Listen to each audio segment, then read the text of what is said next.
السلام علیکم۔ Drama serial جڑواں میں بالآخر مظہر صاحب نے اپنی بیٹی کی شادی کا فیصلہ کر لیا، لیکن ان کا یہ فیصلہ ان دونوں بہنوں کے درمیان بہت بڑی ٹکرار پیدا کر دے گا۔ اب ایک طرف تو یہ سارہ اور زارا دونوں عادل کو پسند کرتی ہیں اور دوسری طرف عادل اور سرمد دونوں زارا کو پسند کرتے ہیں۔ پہلے تو مظہر صاحب سارہ کو اس گھر سے دور کرنا چاہتے تھے اور عادل سے اس کی شادی کے سخت خلاف تھے، لیکن اب وہ سارہ سے محبت کرنے لگے ہیں اور وہ نہیں چاہتے کہ سارہ ان سے دور ہو جائے۔ سلمیٰ بار بار مظہر صاحب سے سارہ کی شادی کی بات کرتی تھی، لیکن وہ کبھی نہیں چاہے گی کہ سارہ فرحت کی بہو بنے۔ اب مظہر صاحب گھر والوں کو بٹھا کر یہ اعلان کریں گے کہ انہوں نے سارہ کی شادی طے کر دی ہے۔ سارہ کے لیے عادل سے بہتر کوئی نہیں ہو سکتا۔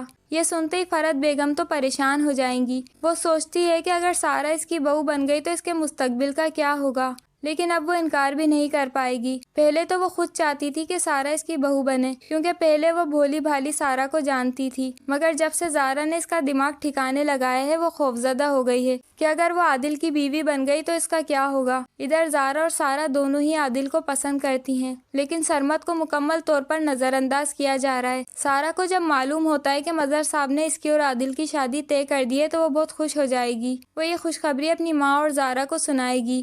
شازیہ بیگم حیرانی سے اس کی طرف دیکھیں گی اور زارا بھی بہت خوش ہوگی، لیکن جب سارہ اسے بتائے گی کہ اس کی شادی عادل سے طے ہوئی ہے تو زارا اچانک خاموش ہو جائے گی، اور شازیہ بھی حیرت سے کہے گی کہ کیا واقعی انہوں نے تمہاری شادی فرحت کے بیٹے سے طے کر دی ہے؟ زارا بھی بہت پریشان ہو جائے گی۔ وہ سوچنے لگے گی کہ کہیں بابا نے عادل کی شادی اس سے یعنی زارا سے تو نہیں طے کی، کہیں وہ سارہ کو غلط فہمی تو نہیں ہو گئی کہ عادل کی شادی اس سے ہونے والی ہے۔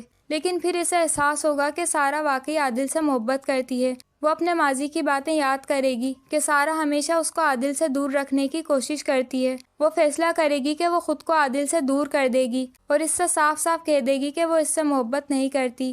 زارا اپنے جذبات کو چھپاتے ہوئے عادل کے سامنے اپنی محبت کا انکار کر دے گی تاکہ عادل سارہ کو مل جائے، کیونکہ زارا چاہتی ہے کہ سارہ جس نے ساری زندگی کوئی خوشی نہیں دیکھی عادل کی شکل میں اپنی خوشی حاصل کر لے، تو اس طرح سارہ اور عادل کی شادی ہو سکتی ہے، اور سرمد جو زارا سے واقعی محبت کرتا ہے وہ اس سے شادی کرے گا۔ تو آپ کو کیا لگتا ہے؟ ہمیں کمنٹس کر کے ضرور بتائیں۔